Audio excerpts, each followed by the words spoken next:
Cuando salieron los hijos de Israel de la esclavitud en Egipto, oye, ayer éramos esclavos, ahora somos libres. La vida para ellos les cambió para siempre. Cuando alguien descubrió América y vino a Europa y dijo, oye, que allá hay gente, que allá hay civilizaciones, que allá hay otra cultura, que allá hay otros pueblos, cambió el rumbo de la historia, ¿no? Y tantas cosas, ¿no?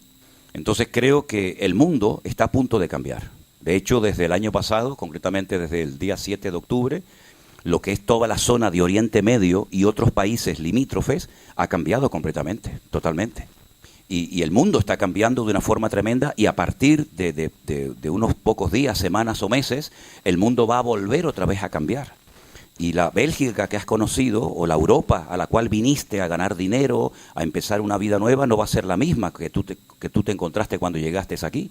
Nosotros acabamos de llegar de los Estados Unidos hace unos días atrás, y los hermanos que están allí, de Guatemala, de Honduras, de México, de Perú, de todos los países cercanos, me dicen, los Estados Unidos no es lo que nosotros conocimos hace 10, 15, 20 años atrás cuando vinimos a trabajar aquí, y es que ha cambiado todo de una forma tremenda. Todo ha cambiado, el estilo de vida, la economía, la situación política, incluso el ambiente espiritual, ¿vale? Quiero decirles que Europa fue un continente que mandó centenares, tal vez miles de misioneros por todas partes del mundo. Hay obras que se abrieron en muchas partes del mundo, gente que salió de Europa, por ejemplo de Inglaterra, de Alemania, de Suiza, de otras naciones que hace mucho tiempo atrás eran lugares donde el cristianismo era muy fuerte. Nunca ha estado tan débil el cristianismo como en esta última etapa de la historia, por ejemplo en Europa.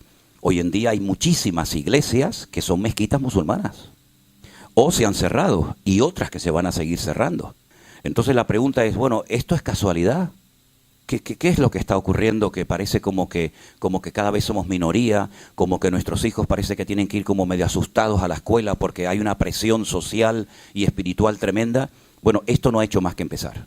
Y la Biblia nos dice lo que tenemos que hacer y lo que no tenemos que hacer para poder vivir una vida cristiana victoriosa en estos tiempos finales, ¿eh? Así que ayer les dije que leyeran, si no lo vamos a leer ahora, el capítulo 12 del libro de Apocalipsis, pero antes de entrar de lleno en el estudio, quiero dar la bienvenida a mi hermano Domingo y a su esposa Diana. Damos un aplauso a los hermanos. Dios te bendiga. Bendiciones. Ayer le dimos la bienvenida a un matrimonio que venía de París, que están aquí con nosotros también esta mañana. Hoy nos toca dar la bienvenida a nuestros hermanos de Holanda, aunque Domingo de holandés, como ustedes pueden comprobar, no tiene nada. No tiene nada de holandés. Este es canarión total, de Canarias. Y la verdad es que yo estoy muy agradecido, y lo he dicho ya, se lo he comentado a él también, en privado, muy agradecido porque la finca esta que el Señor nos ha permitido adquirir en Alicante, necesitábamos hacer unos baños, porque los que había eran muy pequeñitos, y Domingo se ha pegado allí un mes, ¿no? Como en la mili, ¿no? Las días, los minutos, las horas y los segundos, ¿no? 50 días, pero tienen que ir a ver los baños. Claro, yo no dejo entrar a nadie porque están tan bonitos que me da pena que me los ensucien. Yo les digo, mira qué bonitos los baños de Domingo, venga, ahora vayan al campo, ¿no? Pero un trabajo espectacular, trabajo tremendo, que si este hermano no hubiera ido, pues nosotros no hubiéramos sido capaces nunca, ¿no? De hacer eso. Yo lo hubiera dado, como decimos en Canarias, no sé si es una palabra que se emplea aquí, una escupidera esta, ¿no? Una vacinilla, le digo, toma, ¿quieres ir al baño? Toma, ahí tienes, ya está. Con eso te apaña, ¿eh? Y papel, pues mira, en los árboles coges hierbitas o piedras, ¿no? Pero bueno, la verdad que estamos muy agradecidos porque fue un hermano que se pegó, ya digo, 50 días allí trabajando fuerte, y gracias al Señor, con los voluntarios que están yendo, estamos dejando aquello en condiciones, y probablemente esa finca sirva para más cosas de lo que uno pensaba en un principio que iba a ser utilizada, ¿no? ¿Hay alguien que haya venido también de un sitio lejano que está esta mañana aquí, que a lo mejor no vino? ¿Ustedes, hermanos, de dónde vinieron? Oh, también vinieron de Holanda. Ah, mira, ustedes también, los 4. Y los de atrás también. Entonces, 2, 4, 6, 8 de Holanda vinieron. Un aplauso a los 8 de hermanos de Holanda. Gloria a Dios, qué bueno, no sabía. Pensé que eran de aquí. Es que ya no me entra más en el disco duro, hermano. Ya el disco duro está saturado. Nombres, caras, teléfono. A veces me despierto y digo, Elena, ¿dónde estamos? ¿Esto es un hotel? No, la verdad les digo, ¿no?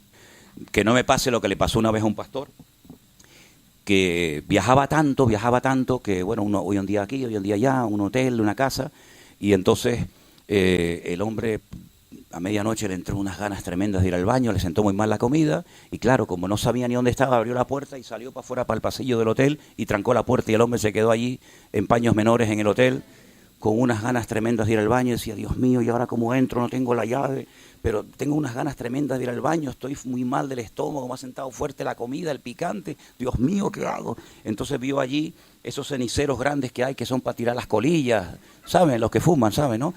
Las colillas y tal, y el hombre miró para todos los lados y dijo, Dios mío, yo no aguanto más, Señor. Y el hombre estaba pasándolo mal y el hombre se sentó allí y el hombre pues dejó allí el paquete, ¿no? Dejó allí el regalo. Y entonces dice, ¿y ahora cómo entro en la habitación si no tengo la llave? 3 de la mañana, Dios mío, ¿qué hago? Entonces, creo que en el ascensor hay un botón que a lo mejor me vienen a buscar. Entonces el hombre llama al ascensor, se abre la puerta, toca el botón y le dicen, sí, dígame, aquí en la recepción, mire que soy el señor fulanito de tal. Y es que dice, no, señor, no hace falta que usted nos cuente nada. Lo hemos visto todo por las cámaras del hotel. En fin, gracias a Dios a mí nunca me ha pasado eso. Peor fue el pastor que fue a predicar a una iglesia y le pusieron estos micrófonos inalámbricos, ¿sabes? ¿No? Que te ponen la cosita aquí atrás y el hombre se fue al baño, también estaba fatal y le dejaron el micrófono abierto y el hombre en el baño. En fin, tantas anécdotas que podríamos contar. Yo había dejado mi Biblia que... A veces la gente me dice, ¿me podría pasar sus apuntes? ¿Me podría dar algún material? Y yo, si quiere, le doy la cabeza porque yo... No uso papeles, no he predicado nunca con anotaciones, todo gracias al Señor lo tengo en la cabeza. Así que si alguien me pide apuntes o anotaciones, pues no te puedo dar nada porque yo no utilizo papeles a la hora de enseñar ni de predicar, ¿no? Pero bueno, estén atentos. Vámonos al libro del Apocalipsis, por favor. ¿Quién lo escribió? ¿Quién fue? Vamos a ponernos un poquito al día. ¿Quién escribió este libro? Muy bien, Juan. Juan fue el último discípulo que quedaba con vida. Ya todos habían muerto. Menos uno que se quitó la vida, se suicidó, que fue Judas Iscariote en Jerusalén. Ya todos habían muerto, él es el último superviviente, tiene aproximadamente, para redondear las cifras, unos 100 años de edad. Él está desterrado en la isla de Patmos y la pregunta es, ¿qué hacía un anciano de 100 años en esa isla pedregosa, allí tirado solo? Bueno, es que habían intentado matarlo a Juan en varias ocasiones, pero se ve que el Señor lo tenía protegido de una manera sobrenatural, ¿verdad? Porque en esta vida no venimos cuando quisimos, sino cuando el Señor lo decidió y nos vamos cuando el Señor lo decida, ¿no? Entonces los romanos dijeron, vamos a mandar a este viejo a la isla de Patmos, que se muera allí de hambre, de sed, de frío. Y allí en la isla de Patmos, aparentemente solo, fue cuando el Señor se le presenta. Y le da unas visiones y unas revelaciones espectaculares y le dice, escribe todo lo que te estoy contando, escribe todo lo que estás viendo y se lo vas a mandar a 7 iglesias. Y la pregunta es, ¿y no había en la época de Juan más de 7 iglesias? Claro que había. Estaba la iglesia de Roma, estaba la iglesia de los colosenses, de los filipenses, de los tesalonicenses. Pero si ustedes ven, Juan le escribe a 7 iglesias, ¿verdad? Que estaban todas en lo que hoy en día sería Turquía, lo que se conoce en la Biblia como Asia Menor. Él vivía en Éfeso, de hecho Juan murió en Éfeso, y le dice, escríbele a Éfeso, a Esmirna, a Tiatira, Pérgamo, Laodicea, etcétera. Y esas 7 iglesias que reciben la información de Juan en el libro de Apocalipsis, son en cierto sentido 7 iglesias que representan la trayectoria y el desarrollo del cristianismo a lo largo de la historia. Ya digo, había mucho más iglesias que por supuesto las 7 que reciben el mensaje del Apocalipsis, pero si estudias, si analizas una por una, empezando por Éfeso, que es la primera, hasta la última, que es la iglesia de la Odisea, te vas a dar cuenta que el cristianismo, desde que nació hasta hoy en día, se va pareciendo mucho a las características tanto positivas como negativas de las distintas iglesias del Apocalipsis. Diríamos en cierto sentido que nosotros estamos en la última etapa del cristianismo. Nosotros no sabemos cuánto le queda a este planeta Tierra, pero lo que sí tenemos la seguridad es que los tiempos se están acortando y que cosas que otra generación de creyentes no vieron, nosotros ya hemos comenzado a verlas. Podríamos decir que nos parecemos mucho a la iglesia de la Odisea. La iglesia de la Odisea, ¿cuál era el problema? Bueno, la iglesia de la Odisea tenía un problema gravísimo. Yo diría el más grave de todos, y es que perdió la presencia del Señor y no se habían dado cuenta. Dice el Señor, he aquí estoy a la puerta y llamo. Si alguno oye mi voz y abre la puerta, entraré a él, cenaré con él y él conmigo. Sin embargo, ellos decían, no tenemos necesidad de nada. Usted entra a cualquier iglesia hoy en día, esta no, porque, en fin, Pero usted entra a cualquier iglesia hoy en día y usted se fija en los detalles y allá adentro hay centenares, tal vez hasta miles y millones de dólares. En instrumentos, en baterías, en cámara, en salones, en moquetas, en sillas, en piano. Y usted dice, madre mía, si se levantaran los cristianos del siglo I, que se reunían en cualquier parte, en una playa, en un campo, en una montaña, y ven cómo son los salones de culto nuestros hoy en día, se caerían de espaldas. Nosotros estuvimos el año pasado en una iglesia de 15,000 miembros en Houston, que vamos a decir que nos prestaron, que después no nos prestaron nada, después nos cobraron hasta el papel higiénico. Y lo digo en serio, hasta el papel higiénico nos cobraron. Y era una iglesia que cuando la gente llegaba al culto, iban unos cochecitos de estos blanquitos de golf a buscar a los miembros para llevarlos al culto. Fíjense cómo tendría que ser el estacionamiento aquel, un aparcamiento gigante. Había un templo gigantesco solamente para los jóvenes, que tú entrabas allí y allí dentro había millones, en cámaras, en instrumentos musicales, tenían una cafetería espectacular, campos de fútbol, canchas de no sé qué, una piscina. Esa era la de los jóvenes, pero luego estaba la de los niños, y luego estaba la de los adultos, y luego estaba la de los hispanos, porque claro, los hispanos no se podían juntar con los gringos, porque los gringos son los gringos. Los hispanos tenían su propia iglesia, que era una belleza, ¿no? Y allá adentro había millones. Eso es lo que le pasó a la iglesia de la Odisea. Una iglesia rica, materialmente hablando, pero espiritualmente en una decadencia total y absoluta. El Señor, cuando le habla a la iglesia, le dice palabras muy fuertes. Dice, yo a ustedes los voy a vomitar de mi boca. Y cuando una persona vomita, pues sabe que es porque te sientes mal con lo que estás comiendo. Ustedes son pobres, ciegos, desnudos, desventurados, miserables. Es decir, lo que le dice el Señor a la iglesia de la Odisea no tiene nada que ver con lo que ellos pensaban de sí mismos, ¿verdad? Entonces, a esas iglesias, el Señor le dice a Juan que les mande la carta o el libro del Apocalipsis, que la palabra Apocalipsis es una palabra griega que significa revelación. La palabra revelación viene de un acto que se hacía y se sigue haciendo hoy en día, que era cuando no existían libros, lógicamente. Los libros hasta la invención de la imprenta por Gutenberg no existía, eran todo pergaminos, eran lienzos. Y cuando el hecho de abrir un rollo, desenrollarlo para leer el contenido, ese acto de desenrollar se decía revelación o apocalipsis. Entonces el Señor lo que va a hacer es abrir el rollo de la historia y decirle a Juan, escribe lo que has oído y lo que has visto. Y se lo envías a las iglesias que yo te voy a decir, que son las que hemos mencionado, ¿vale? Entonces, el libro del Apocalipsis no es un libro imposible de entender. El Señor no ha escrito un libro en su palabra, no ha inspirado un libro en su palabra para confundirnos, sino todo lo contrario. Para darnos información, para saber cómo tenemos que vivir, cómo tenemos que actuar, qué tenemos que hacer con nuestro tiempo, con nuestra economía, con nuestro ministerio, con nuestra familia, etcétera, etcétera. Así que el libro del Apocalipsis es como el periódico de mañana. Lo que nos cuenta el Apocalipsis es muy interesante porque son cosas que en la mayoría de las veces no han sucedido todavía. Pero el capítulo 12, que es el que vamos a leer en esta mañana nosotros, es un capítulo tremendamente interesante. Parece un capítulo raro porque cuenta cosas del pasado, pero también cuenta cosas del futuro. Y es que en la Biblia hay muchos tipos de profecías. Hay profecías que ya se han cumplido. Hay profecías que son palabras de advertencia para que los que reciben el mensaje, los receptores del mensaje, sepan cómo tienen que actuar ante lo que el Señor les está diciendo. Pero hay otras profecías que las conocemos o las llamamos profecías de doble cumplimiento. Es decir, es como cuando, por ejemplo, vamos a un charco de agua, un lago, un río, y cogemos una piedra y la tiramos. Se produce automáticamente una onda expansiva, ¿sí o no? Esa onda expansiva se va ampliando, ampliando, ampliando. Resulta que tú tiraste la piedra aquí, pero si te fijas, esas ondas que va produciendo ese golpe en el agua, pues llega hasta la otra parte. Eso es lo que ocurre muchas veces. Son profecías de doble cumplimiento. Hay una parte que a lo mejor se ha cumplido, otra parte no se ha cumplido, una parte que fue para una etapa de la historia de nuestros hermanos en Cristo y una etapa que queda por cumplirse en el futuro lejano. Entonces vamos a entrar al libro de Apocalipsis, concretamente al capítulo 12, que es un capítulo muy interesante. El título que aparece arriba, lógicamente, no tiene nada que ver con la inspiración del texto, es un título que simplemente los hombres le han puesto, ¿verdad?, para saber un poquito de qué va el tema, titulado La mujer y el dragón. Muy bien, vamos a ver. Apareció en el cielo una gran señal. Quédense con esa expresión. Una gran señal. Hoy parece que los holandeses se están viniendo todos para acá. Bienvenidos los hermanos. ¿Usted era el que iba a predicar, hermano? No, porque lo veo tan elegante. Nuestro hermano Miki y su madre, un aplauso a los hermanos. Dios les bendiga. Gracias por estar con nosotros, hermanitos. Bienvenidos.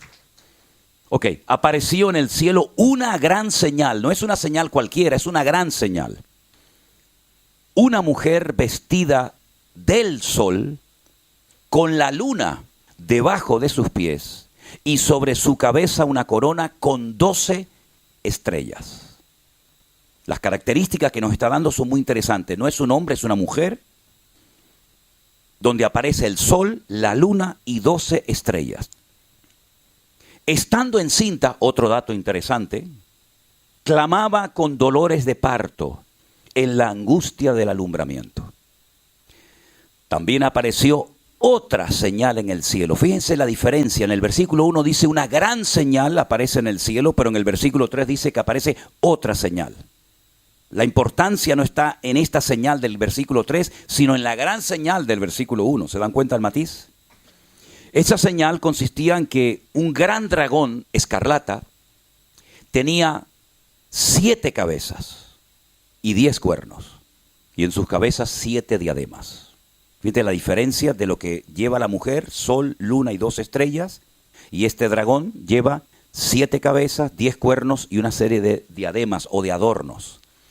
Y su cola arrastraba la tercera parte de las estrellas del cielo. Las arrojó sobre la tierra. Y el dragón, fíjense qué dato tan interesante, se paró frente a la mujer que estaba para dar a luz, a fin de devorar a su hijo tan pronto como naciese. Así que el objetivo de este dragón era doble. Era hacerle daño a la mujer, a la madre, y al mismo tiempo devorar, destruir al niño una vez que naciera. Ahora vienen datos e información sobre la criatura, sobre el niño. Ella dio a luz a un hijo varón, no una niña, sino un varón, y ese niño regirá, gobernará con vara de hierro, es decir, con total autoridad, a todas las naciones del mundo. Y su hijo fue arrebatado para Dios y para su trono. Vuelve otra vez Juan a hablar de la mujer, versículo 6. La mujer huyó al desierto, donde tiene lugar preparado por Dios. El lugar donde ella huye es un lugar que Dios ha preparado específicamente para ella, para que allí, en ese lugar preparado por Dios, la sustenten, la cuidan, la protejan por 1260 días. 1260 días son 3 años y medio, o 42 meses, como se dice también en otro libro. Después, ya pasamos ahora a otra etapa, hubo una gran batalla en el cielo. Miguel y sus ángeles luchaban contra el dragón. Y luchaban el dragón y sus ángeles, pero no prevalecieron, ni se halló ya lugar para ellos en el cielo. Fue lanzado fuera el gran dragón. Ahora nos da más información sobre el dragón. Dice que el dragón es la serpiente antigua. Y esa serpiente antigua se llama Diablo y Satanás, el cual engaña al mundo entero. Fue arrojado a la tierra y sus ángeles fueron arrojados con él. Entonces oí una gran voz en el cielo que decía: ahora ha venido la salvación, el poder y el reino de nuestro Dios y la autoridad de su Cristo, de su Mesías, porque ha sido lanzado fuera el acusador de nuestros hermanos, el que los acusaba delante de nuestro Dios día y noche. Ellos le han vencido por medio de la sangre del Cordero y de la palabra del testimonio de ellos, y menospreciaron sus vidas hasta la muerte. Por lo cual, alegraos cielos y los que moráis en ellos, ay de los moradores de la tierra y del mar, porque el diablo ha descendido a vosotros con gran ira, sabiendo que tiene poco tiempo.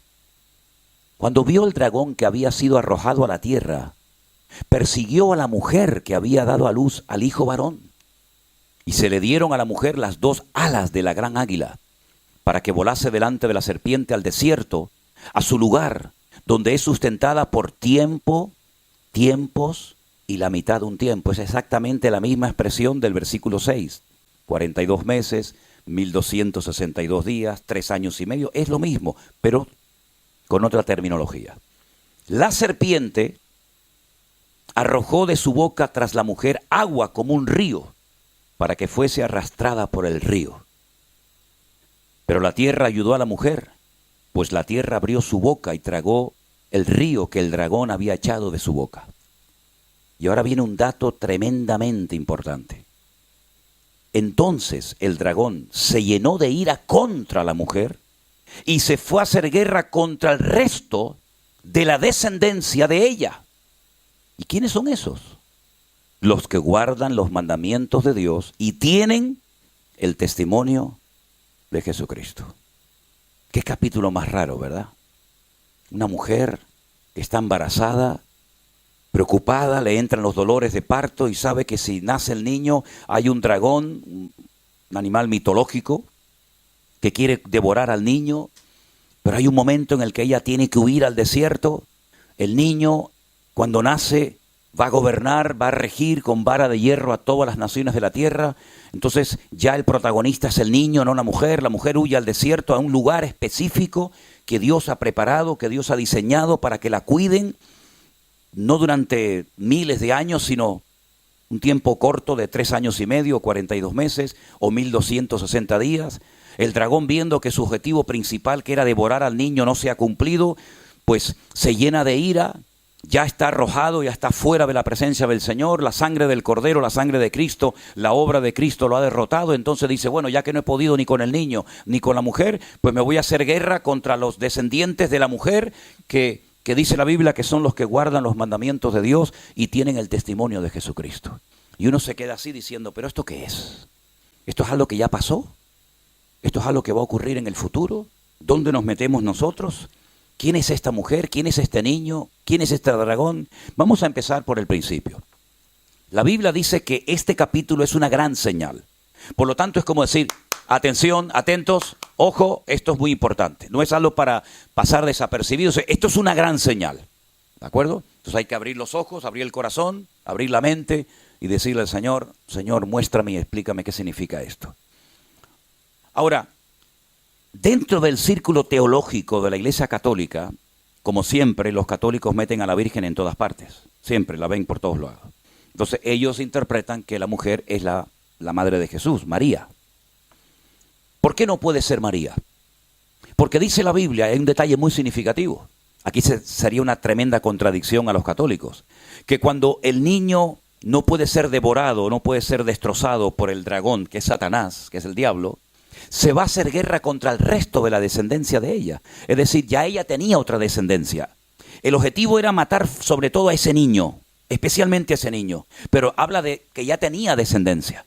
Y María sabemos que no tenía ninguna descendencia. María fue virgen cuando concibió al Señor Jesucristo. Ella no era madre de un montón de hijos y aparte del Señor Jesucristo. Después probablemente, y la Biblia nos enseña que María tuvo más hijos, pero el primero, el que abrió la matriz. Por eso dice la Biblia que tuvieron que subir sus padres a Jerusalén, porque hay un versículo bíblico que dice que todo varón que abre la matriz de una mujer tiene que ser consagrado solamente al Señor.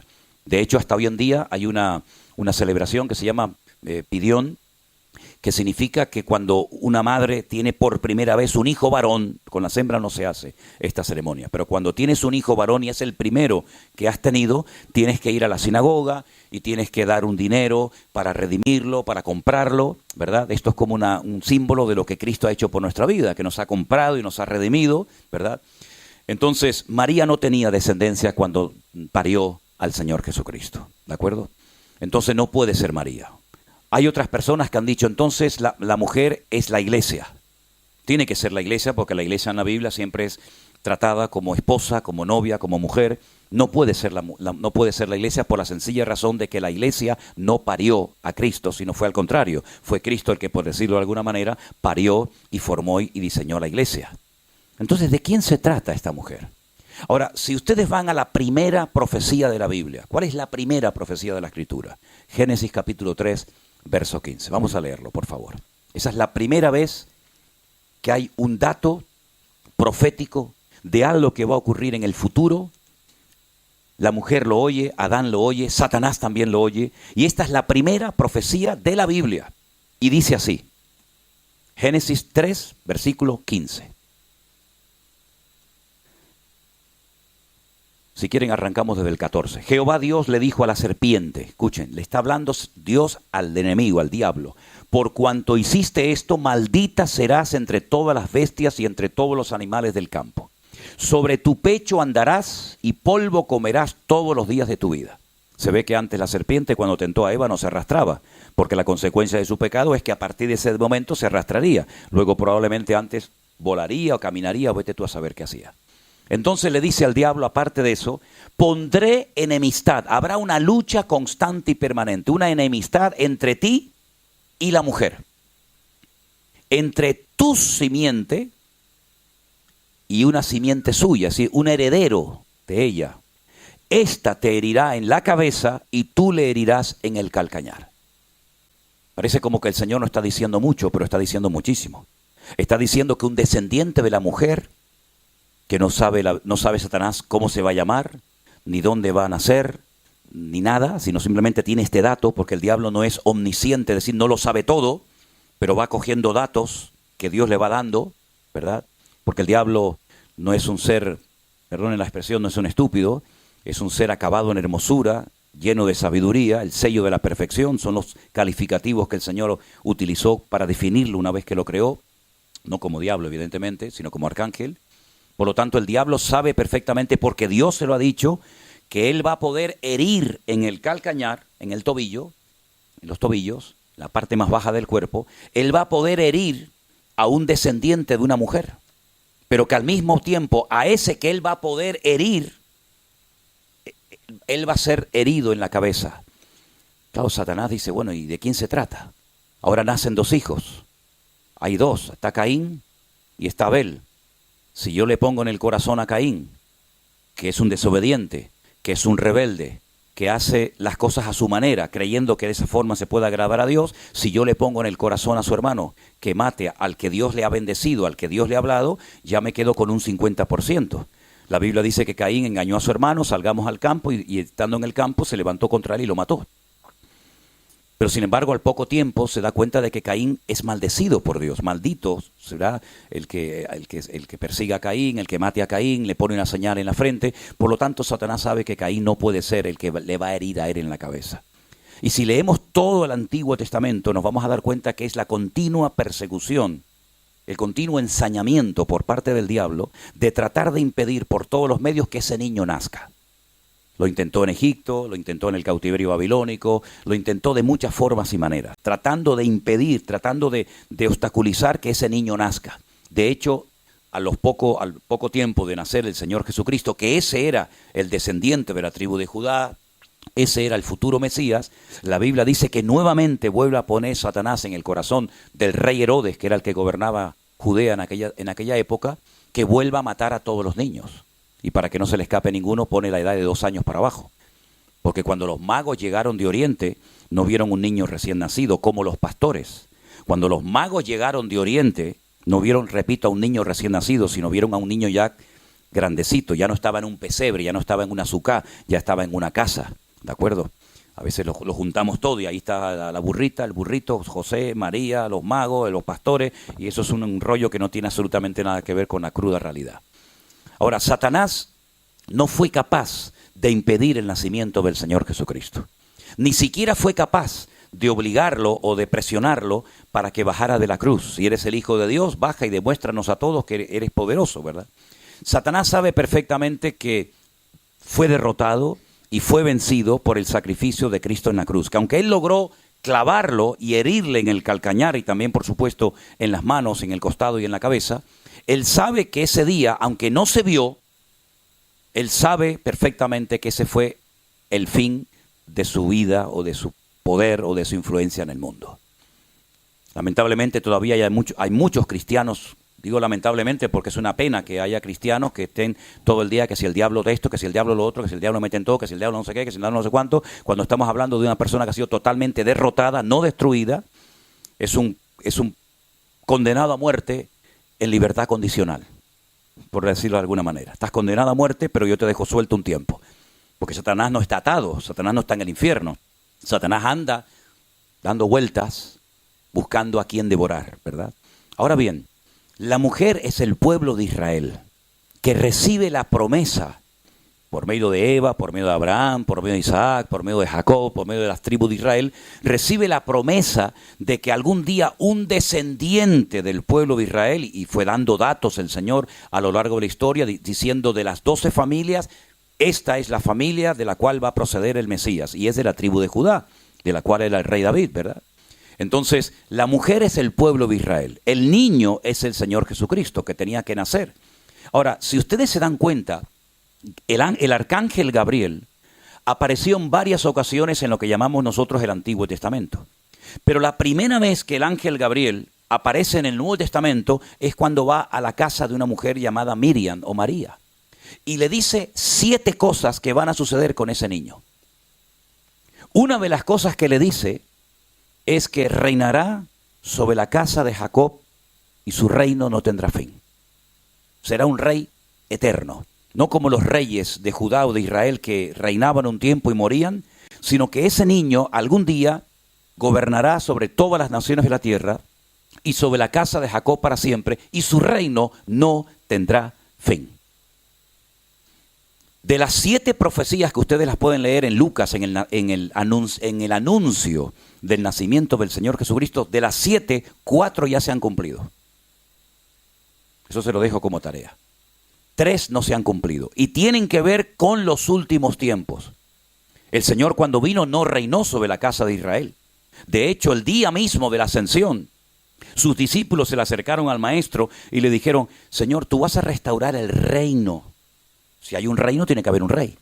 Si hay un reino, tiene que haber un sistema monárquico. Tú vas a restaurar el reino en este tiempo.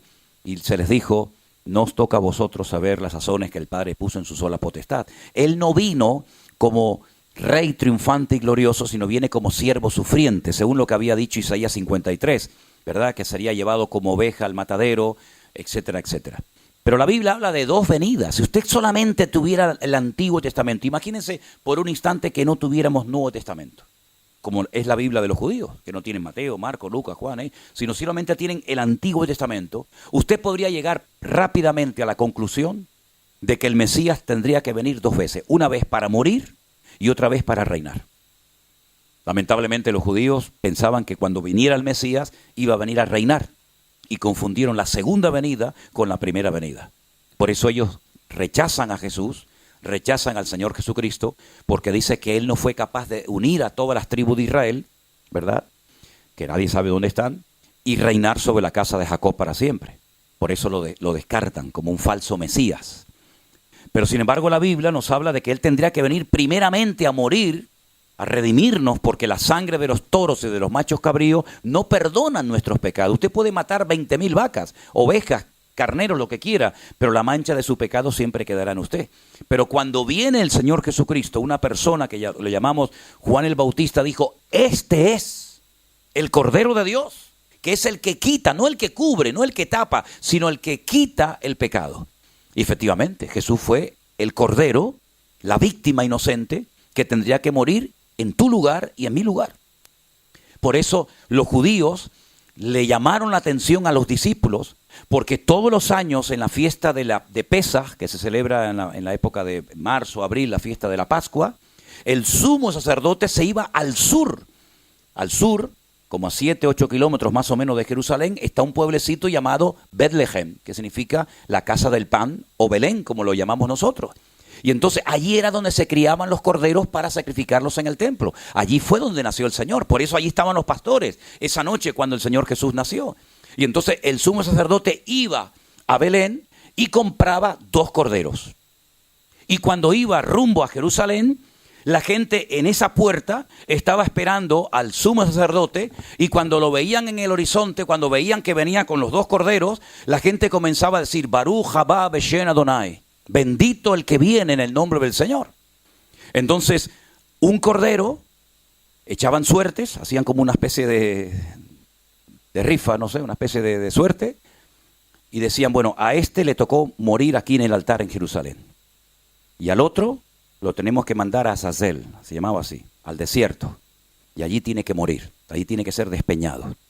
Tan pronto muera el cordero en el desierto, nosotros que estamos en Jerusalén sacrificamos al otro cordero que estaba vivo.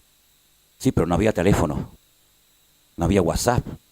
¿Cómo sé yo que estoy en Jerusalén, que este cordero que se ha llevado al desierto ya está muerto y ya puedo matar al que está vivo? ¿Cómo lo sé?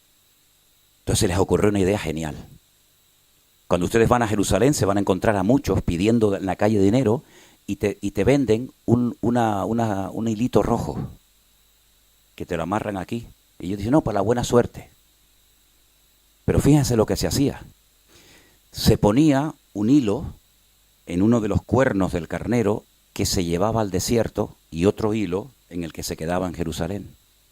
Milagrosamente, cuando el cordero que se llevaba al desierto para ser despeñado y muerto era el que se llevaba los pecados, ¿vale?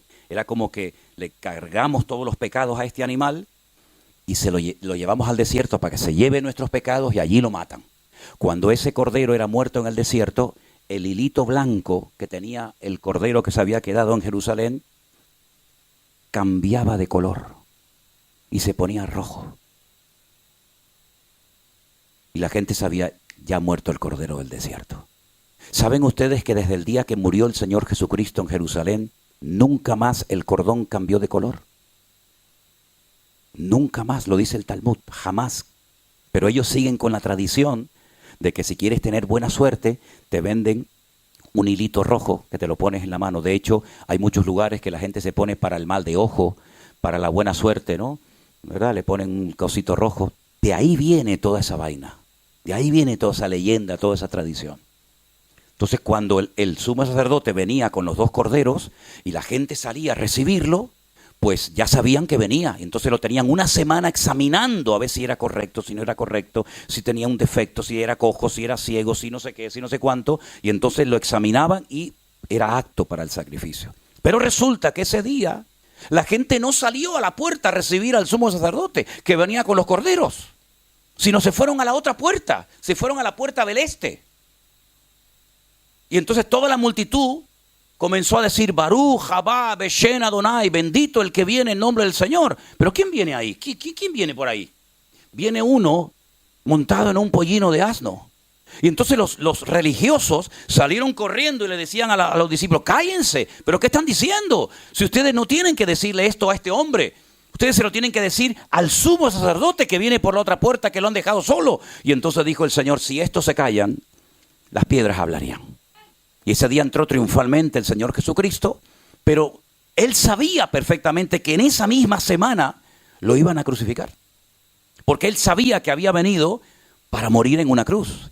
Pero y entonces las profecías que hablaban de un Mesías reinante, de un Mesías que iba a venir a gobernar, no se cumplieron. Fue un fracaso, no. Es que, por así decirlo, la venida del Mesías tiene dos partes. Parte A y parte B. Y entonces, ¿cómo podemos saber cuál es una y cuál es otra? Porque tanto el hebreo, el idioma del Antiguo Testamento, como el griego, el idioma del Nuevo Testamento, no hace falta dar muchas explicaciones, sino que hay palabras, términos concretos y específicos para saber a qué venida se está refiriendo el autor de la carta. Por ejemplo, cuando usted lee la palabra epifanía, hace referencia a la primera aparición física y visible del Mesías. Pero cuando usted lee en los textos del Nuevo Testamento la palabra parousia, usted se da cuenta de que el autor está hablando de una aparición del Mesías, pero de una segunda aparición que es como rey triunfante y glorioso. La primera nosotros no la vimos, pero la segunda no le quepa la menor duda de que la vamos a ver y disfrutar, porque dice que reinaremos juntamente con Cristo. Ahora bien, el niño que nace es el Señor Jesús. Pero viendo que no pudo destruirlo, se ensaña contra la madre, que es la mujer de la historia del capítulo 12 de Apocalipsis, y dice que hace guerra contra ella. ¿Ha habido un pueblo más perseguido a lo largo de la historia que el pueblo de Israel? De todas partes los han expulsado. Hay escritos de los famosos judíos de antaño que dice que los dos lugares donde vivieron durante siglos los judíos y se sintieron muy cómodos, muy a gusto, como si fuera su propia tierra, fue España y Alemania. Y qué curioso que de esos dos países, de esas dos naciones, donde tan cómodos se sentían, los mataron, los masacraron y los expulsaron, los que pudieron. ¿Qué les parece? Entonces el pueblo de Israel ha sido un pueblo que siempre ha sido perseguido desde los tiempos ancestrales, desde los tiempos que nació, ya desde el vientre de la madre. Aquella mujer que tenía una guerra en su interior, ¿se acuerdan? Y se fue a consultar al Señor y le dijo, Señor, se están matando. ¿Qué me pasa que aquí dentro, en vez de disfrutar de este embarazo, tengo una guerra aquí adentro? Y el Señor le dijo, es que efectivamente eso es lo que tienes dentro. Tienes dos naciones dentro de tu vientre. Tienes a dos criaturas y el mayor servirá al menor. Y serán diferentes por fuera y por dentro. Tú veías por fuera a Jacob y veías a Esaú y no parecían hermanos gemelos. Uno era peludo como un oso. El otro era lampiño, el otro era un salvaje. Como dice el hebreo, era un pere Adán, era un salvaje hombre. Era un cazador, era un hombre violento, un hombre agresivo. Estará contra todos y todos contra él. Y el otro era tranquilo, pacífico, más calculador, más de cabeza. El otro era todo visceral, ¿no? Y la Biblia dice que Esaú quiso matar a su hermano. Sin embargo, se cumplió lo que dijo la palabra de Dios, que el mayor, el primero, porque el primero en hebreo es el bejor. La palabra primogénito en hebreo es bejor. Y la palabra bejor viene de la palabra berajá, que significa bendición. El primogénito se llevaba 3/4 partes de la bendición, de la herencia del padre. Y al pequeño se le daba pues lo que quedaba, ¿no? Si es que quedaba algo. Pero el Señor ya había dicho, el Señor ya se había decantado por el menor. Porque en hebreo, en el judaísmo hay la siguiente costumbre. Imagínense que este es el vientre de la mujer. Si cogemos una piedra y la metemos, va al fondo de la botella, ¿sí o no? Y si cogemos otra piedra, llega y se posa sobre la piedra que está al final. La primera que entró, sale la última. Y la última, sale la primera. Eso es como ellos explican un parto de gemelos. El primero que entró en el judaísmo es el primogénito. El segundo tiene que servir al primero. Aunque entró primero, sale el segundo. Es decir, el Señor sabía perfectamente que Jacob tenía que ser el heredero, por eso le cambia el nombre y le dice, el nombre que tus padres te pusieron va en consonancia a tu carácter. Por eso la palabra Jacob, la primera letra es un gancho, porque él enganchó con su manita a su hermano.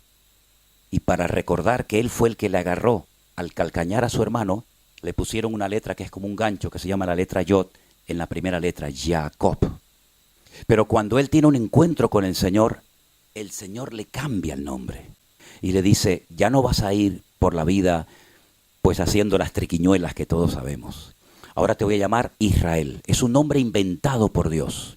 Israel tiene la letra Yod, la letra Sim, la letra Resh, la letra Aleph y la letra Lamed. En esas letras, la primera letra, la letra de Jacob, tienes a Jacob y a Isaac. Jacob y Isaac. En la segunda letra, la Sim, la Sames, perdón, pero la Sim, pero con sonido S, tienes a Sara. En la letra Resh tienes a Rachel y a Rebeca. En la letra Aleph, que es la A, tienes a Abraham. Y en la letra Lamed tienes a Lea. Es decir, que en el nombre Israel tienes a Abraham, Isaac, Jacob, Rebeca, Raquel y Sara. Todos están en el nombre Israel. Y las primeras 3 letras, quitamos las 2 últimas, que se queda Yashar, significa recto. Y las 2 últimas significan Dios.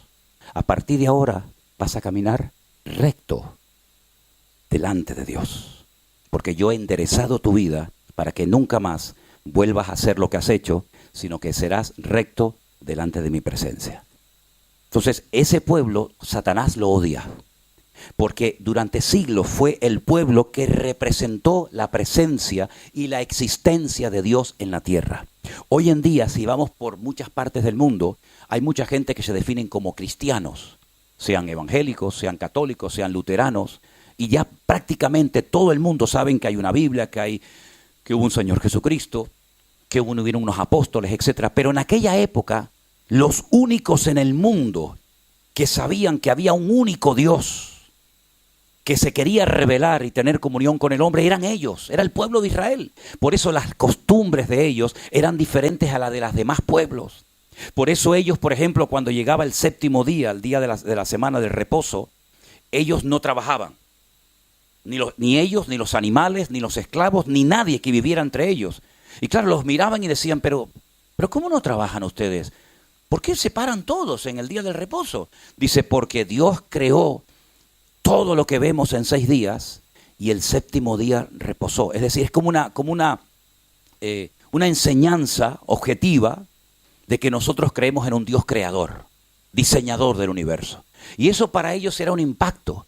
Y llenaban sus casas de velitas, de mucha luz. De ahí que después el Señor nos diga, ustedes ahora son la luz del mundo. Y una luz no se puede meter debajo de la mesa, sino se pone encima para que alumbre a todos los hombres.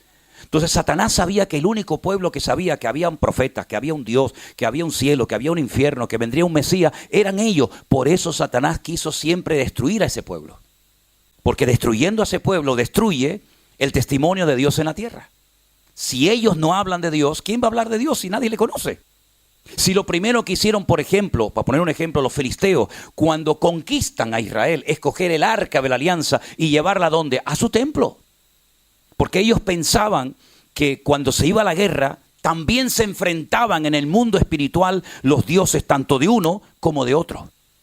Y lo que estamos viviendo hoy en día es mucho más que un conflicto entre palestinos y judíos. Es mucho más que eso.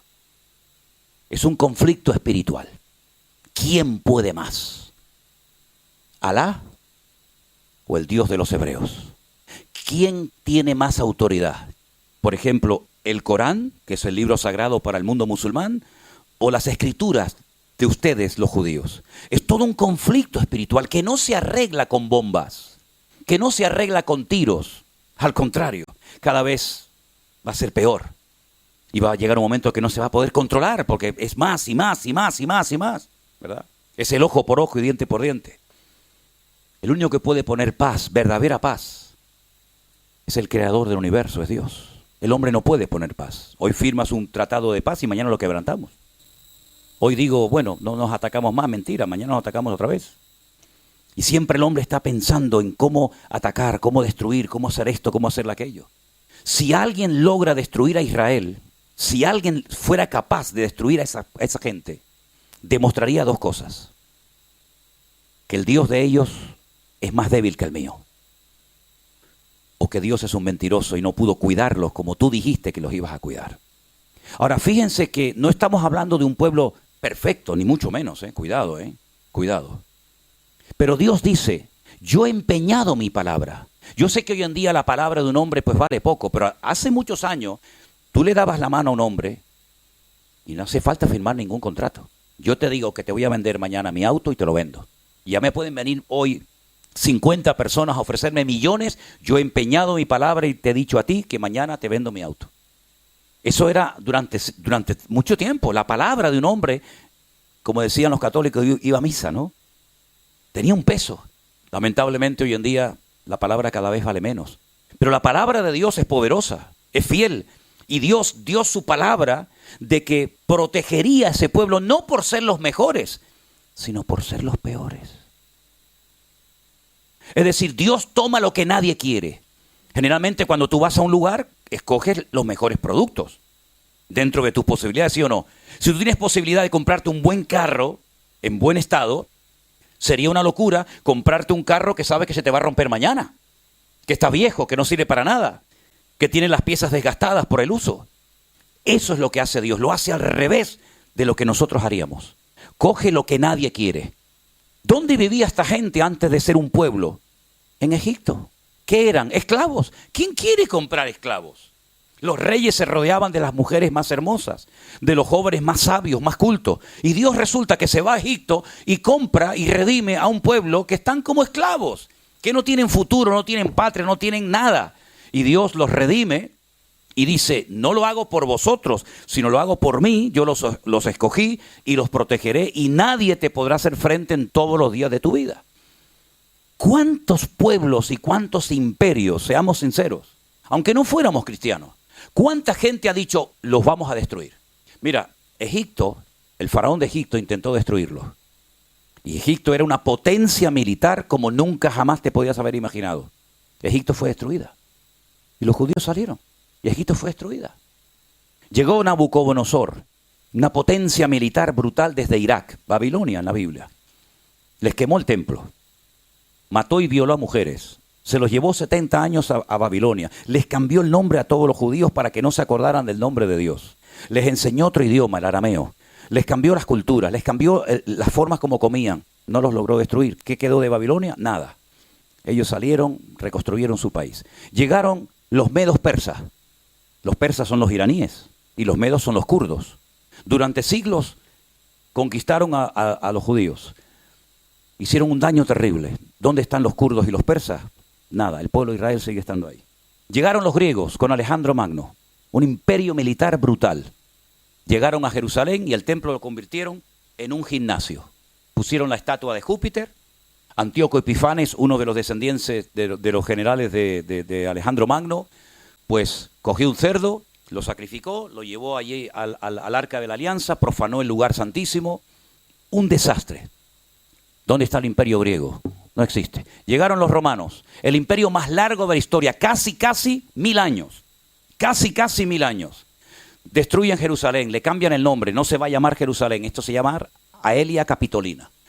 ¿Cómo se llama este país? Eretz Israel, la tierra de Israel. A partir de ahora se va a llamar Palestina o Filistea, tierra de los filisteos. Quemaron, torturaron, crucificaron, destruyeron. ¿Dónde está el imperio romano? No está el imperio romano. Llegaron los cruzados, llegaron los españoles, quisieron destruir al pueblo de Israel. O se convierten o les cortamos la cabeza. Los que se convertían los llamaban cerdos, marranos. ¿De dónde creen ustedes que viene la costumbre de tener una hucha en forma de cerdo? Una hucha para guardar dinero con la rajita arriba para guardar dinero. Del cerdo avaricioso judío. A las afueras de Andalucía hay unas montañas que se llaman Despeñaperros. ¿Qué hacían en esa montaña? Pues cogían a los perros judíos y los tiraban al barranco y los mataban. ¿Qué pasó con el imperio español? El imperio más grande que jamás ha existido. La mitad de Estados Unidos, Filipinas, parte de Europa, toda Latinoamérica. ¿Dónde está el imperio español? No hay nada. Y cada vez somos menos y cada vez estamos más divididos. Hasta los catalanes se quieren ir de España. Llegó Hitler, Segunda Guerra Mundial, una fuerza militar tremenda, uno contra todos, nunca había pasado eso, uno contra todos, dominó Bélgica, conquistó Italia, conquistó Alemania, conquistó Austria, conquistó Polonia, conquistó Holanda, conquistó todo.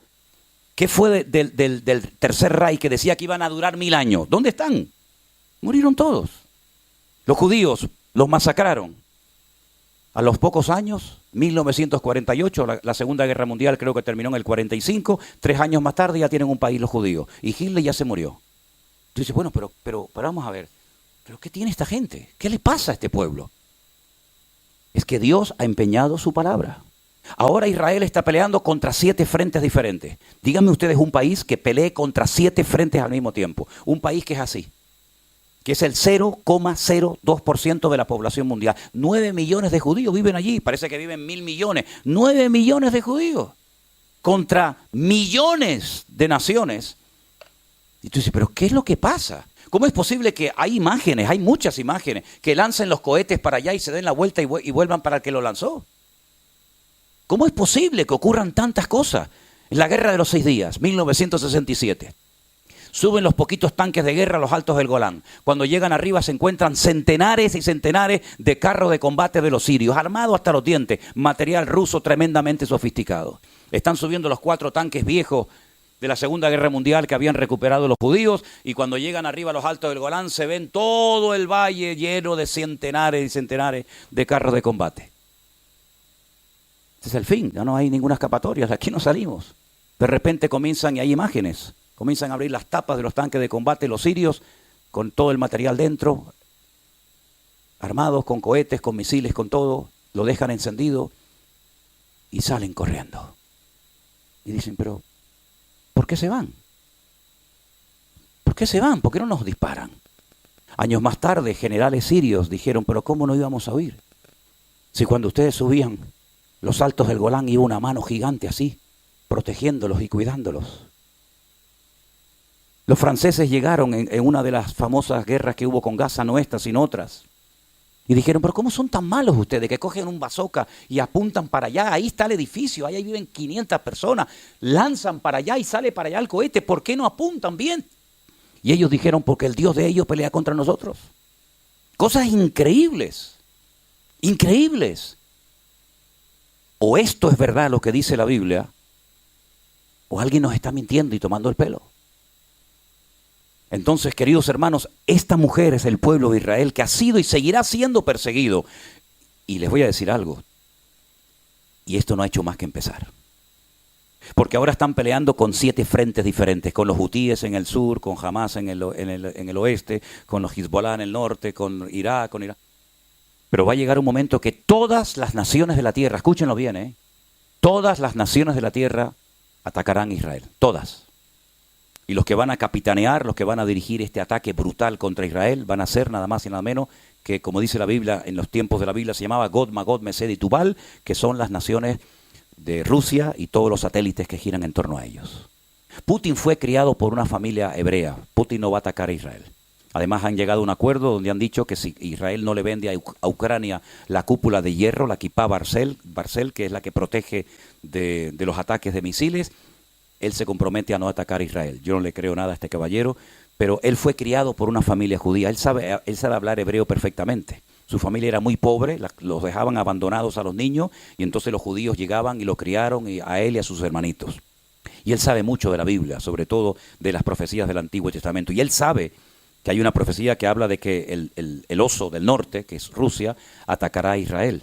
Y eso es lo que dice la Biblia, que las naciones, sobre todo el ataque fuerte de Israel, vendrá del norte. En este momento todas las ciudades del norte están totalmente, de la Alta Galilea, todas están totalmente vacías, todas. Hace unos días hablamos con un matrimonio, unos amigos nuestros, hermanos en Cristo, en la ciudad de Tiberias, y dicen, estamos viendo todos los días caer los misiles dentro del lago de Tiberias. Lo estamos viendo todos los días. Misiles por la mañana, misiles por la tarde, misiles por la noche, algo tremendo. Pero la Biblia dice que en los últimos tiempos habrá una guerra tremenda, una guerra mundial. Algunos dicen, ¿y habrá realmente una tercera guerra mundial? Es que ya estamos en el inicio de una guerra mundial. Cuenten ustedes cuántas naciones están involucradas en este lío. Cuenten ustedes cuántas naciones hay. Si esto no es una tercera guerra mundial camuflada, entonces ¿qué cosa es esto? Ahora, lo curioso de esto es que ahora todos están contra uno. Hace 70 años era uno contra todos. Hoy en día la tortilla se ha dado la vuelta. Hoy en día son todos contra uno, incluido, por ejemplo, España, ¿no? Y Francia y otros países. Va a llegar el momento en el que Israel se va a ver con la soga al cuello. Y en un valle, como dije ayer, que se llama el Valle de Meguido, se va a llevar a cabo una batalla tremenda que ya tiene nombre, la batalla de Armagedón, donde Napoleón estuvo en una ocasión y dijo que este es el valle perfecto para llevar a cabo una gran batalla. Allí se va a llevar a cabo una batalla tremenda y dice la Biblia que cuando termine la guerra, y ahora vamos a leer algunos datos interesantes sobre esa batalla, dice que estarán 7 meses enterrando muertos todos los días. 7 meses enterrando muertos, haciendo fosas comunes gigantescas, y dice que habrá tanta matanza que la sangre llegará a los frenos de los caballos. 7 años estarán quemando y destruyendo el material bélico que se utilizó en esta guerra. Por supuesto se va a utilizar armas nucleares, armas bacteriológicas, armas químicas de destrucción masiva, por supuesto, claro que sí. Y dice la Biblia que las tropas llegarán hasta el Monte de los Olivos. Cuando llegas al Monte de los Olivos, ahí tienes Jerusalén, la tienes delante de tus narices. Y simplemente bajar un poquito y ya tienes Jerusalén. Y dice que allí muere el líder que llamamos vulgarmente el anticristo. Allí muere y allí será sepultado. Es interesante notar que todo se está dando de una manera tan espectacular que nosotros no vamos a pasar desapercibidos y no nos va a pasar nada. Ya sé que tal vez algunos de ustedes, en su teología, de su denominación, les enseñaron que cuando las cosas comiencen a ponerse muy complicadas y muy difíciles, el Señor nos iba a arrebatar y nos iba a llevar a su presencia. Eso no se puede demostrar bíblicamente. Y sé lo que digo, Y llevo 44 años hablando de la Biblia. Así que si alguien me puede demostrar con la Biblia que la iglesia en el momento más crucial de la historia no iba a estar, yo les desafío a que me lo diga. Solamente hay 2 versículos. Te lo digo porque yo me crié y nací en una denominación que nos dijeron que cuando las cosas se pongan muy, muy complicadas, los que se quedan sufriendo en la tierra son los judíos. Nosotros nos vamos. Y después de 7 años venimos. Y nos íbamos a las bodas del Cordero. Vale. Y el versículo que te decían era, Dios no nos ha puesto para ira, sino para alcanzar salvación. Y cuando uno de estos maestros que enseñaba esta postura, que la inventó un cura, esto no es una teología evangélica, esto es un invento de un cura que hace 150 años dijo, estudiando por su cuenta las profecías del Antiguo Testamento, sobre todo las de Daniel y Ezequiel, que la iglesia apostólica, romana, católica no pasaría por ninguna etapa de juicio, de ira o de tribulación. Y Scofield fue el que introdujo sus comentarios en una Biblia que se conoce hoy en día como la Biblia de Scofield. Pero en ningún momento, a lo largo de 2000 años, los cristianos creyeron que cuando las cosas se pongan difíciles, los cristianos no vamos a estar en el mundo. Es más, si hay una característica que identifica el verdadero cristianismo, es que siempre ha habido mártires, siempre ha habido crucifixiones, siempre ha habido quemados, siempre ha habido tortura dentro del mundo evangélico. Y como dije anoche, es muy fácil vivir en Holanda. Es muy fácil vivir en Canarias debajo de una cocotera tomando el sol. Es muy fácil ser cristiano en Bélgica o donde sea, pero vete a vivir tu cristianismo a Corea del Norte. Vete si te atreves a pasear con una Biblia por las calles de Teherán, en Irán. Es decir, el cristianismo que nuestros hermanos están viviendo en este momento, en otras partes del mundo, es completamente diferente al nuestro. Por ejemplo, ahora mismo, en Alicante, en nuestra finca allí, tenemos un matrimonio que vino de la China a ayudarnos en la finca. Y yo le pregunté cómo estaba la situación espiritual, cómo estaba la obra en China, y me dijo, bueno, tenemos mucho control, muchas restricciones, siempre hay gente del gobierno viendo lo que el pastor predica, lo que se enseña, y nos controlan. Y una de las cosas que le han prohibido a la iglesia en China es justamente hablar de este tema que yo estoy hablando esta mañana. No se puede leer ni hablar del Apocalipsis en las iglesias. Digo, no me diga, dice, en las casas, si te atreves a hacerlo, lo haces. Pero la gente vive atemorizada porque en el momento en que hablas del Apocalipsis, 2 o 3 personas del partido te pueden llevar preso y desapareces y nunca más apareces. ¿Qué te parece? Cómo el enemigo se está encargando de crear una gran mentira, ¿verdad?, para que los cristianos sean ignorantes cuando nunca antes en la historia hemos tenido tanta necesidad de conocer las Sagradas Escrituras como hasta ahora. Ahora, el capítulo que hemos leído nos habla de una persecución a una mujer embarazada, que es Israel, de un ataque contra un niño que será y fue el Señor Jesucristo, pero no contento con eso, la Biblia dice que cuando ve que la mujer se le escapa y huye al desierto, a un lugar preparado por el Señor para que la cuiden durante 1260 días o 3 años y medio, el diablo no dice, bueno, pues nada, perdí, ahora me quedo tranquilo. No. Dice en el versículo 17, y lo vuelvo a leer, entonces el dragón, que es el diablo, Satanás, se llenó de ira contra la mujer y se fue a hacer guerra contra el resto de la descendencia de ella. Y si alguien se pregunta en esta mañana, ¿y esta gente quiénes son? Te lo dice aquí, los que guardan los mandamientos o la palabra del Señor y los que tienen el testimonio de Jesucristo. ¿Somos o no somos nosotros testigos del Señor Jesucristo? Si alguien te para por las calles en esta mañana y te pregunta, ¿tú eres cristiano?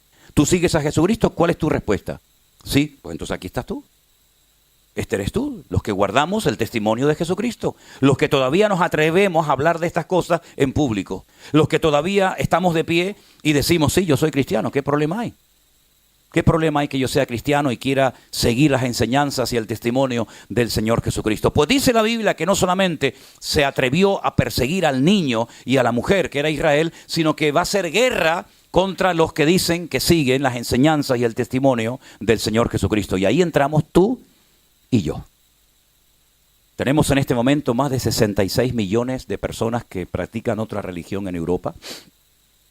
Y una de las normas o una de las costumbres que tienen es impedir que personas que no siguen sus enseñanzas, sus doctrinas, pues lo puedan hacer con toda libertad. Un verdadero musulmán, no uno de estos de pacotilla, un verdadero musulmán tiene que hacer todo lo posible para que el Islam se extienda por todas las naciones de la tierra y que el cristianismo no siga extendiéndose.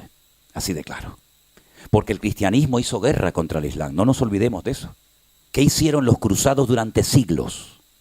Ir a lo que era en aquel momento Palestina, a recuperar la Tierra Santa y los lugares santos, como por ejemplo el Santo Sepulcro y otros, para que los cristianos pudieran ir de Occidente a Oriente, a los lugares más bíblicos de la tierra.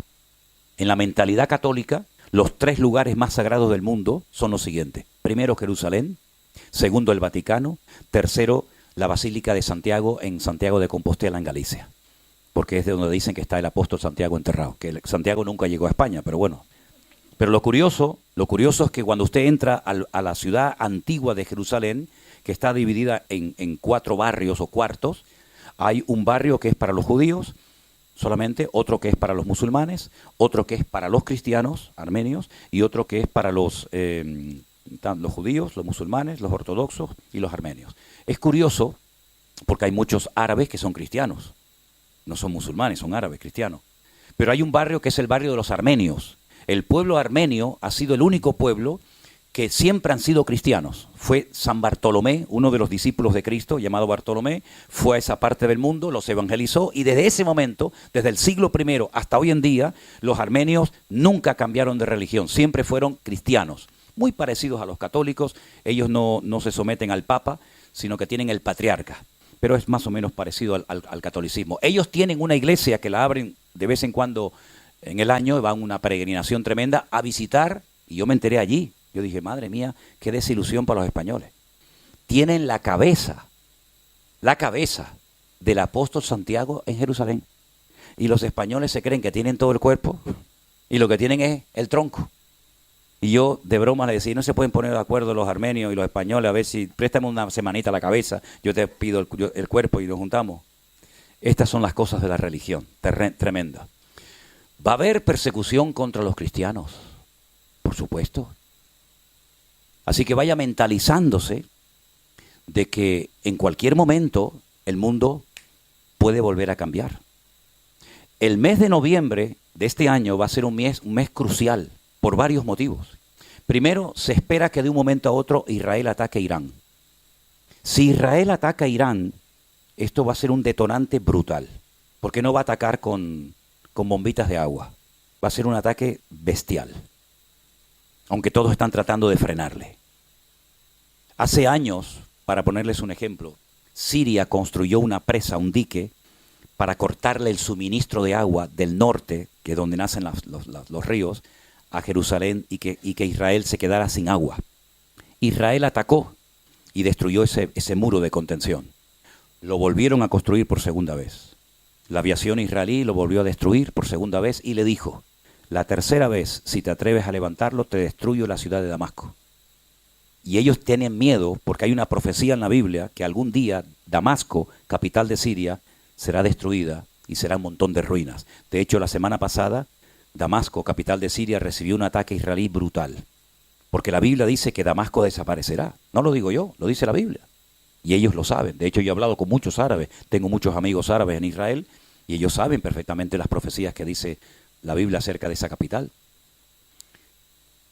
A Irán le amenazó hace muchos años a Israel y le dijo, tenemos bombas que te podemos cambiar la orografía del país. Es decir, si Irán es un país montañoso, tenemos bombas que te dejamos el país plano. Las montañas desaparecerán. La Biblia dice que en los últimos tiempos tendrá algo que ver, porque dice la Biblia que en los últimos tiempos muchas montañas se convertirán en valles y muchas islas desaparecerán. Es decir, lo que se avecina es tremendo. La pregunta es, ¿y ahora nosotros como creyentes, qué podemos hacer? Ahora, déjenme que les lea una porción de la Biblia. Yo sé que algunos ya están medio dormidos, pero lo que sí le pido, por favor, que si va a roncar, no despierta al que está al lado, por favor. Hágalo bajito. Le dijo una vez un pastor a una hermana, por favor, hermana, despierte a su marido. Y le dice, despiértelo usted que se quedó dormido por su culpa. Capítulo 14, y ahora vamos a hablar de qué podemos hacer. Capítulo 14 de Zacarías es impresionante. El capítulo 14 se titula Jerusalén y las naciones. Todo el capítulo es una maravilla de capítulo, nos da una información extraordinaria, pero miren lo que dice aquí. Versículo 1. Zacarías 14. ¿Tienes ahí? Ah, qué bueno. He aquí el día del Señor viene, y en medio de ti serán repartidos tus despojos. Ahora dice el Señor, yo reuniré a todas las naciones para combatir contra Jerusalén. ¿Quién toma la iniciativa? ¿Los rusos? ¿Los árabes? No, el Señor dice, yo las reuniré para combatir contra Jerusalén, y dice, y la ciudad será tomada, será tomada. Serán saqueadas las casas, violadas las mujeres. La mitad de la ciudad irá en cautiverio, mas el resto del pueblo no será cortado de la ciudad. Lo que pasó el día 7 de octubre todavía sigue sacudiendo a Israel y a sus líderes, porque ellos decían, aquí en nuestro país tenemos seguridad y nunca nos van a poder atacar. Tenían una valla, yo he estado por toda esa valla, he visitado todos los kibutzim, estuve a cientos de metros de la franja de Gaza, por ese camino que se llama el camino de la muerte, por donde ustedes vieron los vídeos que entraban con las motos y todo aquello, con aquella pala mecánica. Ellos decían, no nos van a atacar nunca, tenemos tanta seguridad, tanta inteligencia, tenemos dos inteligencias, la interior, la Shin Bet, y la exterior, que es el Mossad. Tenemos tanta seguridad que yo pongo mi casa a 1 kilómetro de la franja de Gaza y aquí nunca va a pasar nada. Es increíble, ¿no? Todo falló, todo falló. La policía, los militares, los aviones, los helicópteros, todo falló. Y en un día, todo cambió radicalmente. Increíble, ¿no? Pues dice la Biblia que eso que pasó el día 7 de octubre en el sur de Israel, va a pasar, pero ahora en la capital, en Jerusalén. Y Jerusalén dice que será atacada, las mujeres serán violadas, las casas van a ser saqueadas. Después, versículo 3, saldrá el Señor y peleará con aquellas naciones como que peleó en el día de la batalla. Y entonces dice algo aquí tremendo. Esto nunca ha ocurrido, esto es profético totalmente, 100% profético. Se afirmarán sus pies en aquel día sobre el monte de los olivos, que está enfrente de Jerusalén, al oriente, al este. El monte de los olivos se partirá por en medio, hacia el oriente y hacia el occidente, haciendo un valle muy grande, y la mitad del monte se apartará hacia el norte y la otra mitad hacia el sur. Se va a hacer un valle gigantesco, un valle enorme. Huiréis al valle de los montes, porque el valle de los montes llegará hasta Azal. Huiréis de la manera que huisteis por causa del terremoto en los días de Usías, rey de Judá. Y vendrá Jehová, mi Dios, y con él todos sus santos. Si no solamente viene él a poner sus pies sobre el monte de los olivos, sino que viene acompañado, y dice que viene con todos los santos. Viene con San Pancracio, con Santa Rita, no. ¿Quiénes son todos los santos, hermano? Los hijos de Dios. Vosotros que no eres pueblo, ahora sois real sacerdocio, pueblo de Dios, pueblo santo, ¿verdad? Y acontecerá en aquel día que, escuche esto, no habrá luz clara ni oscura. ¿Cómo? ¿O es de día o es de noche? No, ese día no es ni de día ni de noche. Será un día el cual es conocido de Dios, que no será ni de día ni de noche. Pero sucederá que al caer la tarde habrá luz. Si todo volverá a cambiar. Porque nosotros decimos, o es de día o es de noche. Pero dice aquí que cuando Él venga, no será ni de día ni de noche. Entonces, ¿cómo es? Dice, nadie lo sabe, solamente el Señor. Mire, solamente para ponerle un ejemplo. El sol sale de día y la luna sale de noche. Pero la Biblia dice en Génesis capítulo 1 que lo primero que Dios hizo, lo primero, mejor dicho, que Dios creó fue la luz. Fue a la luz y fue la luz.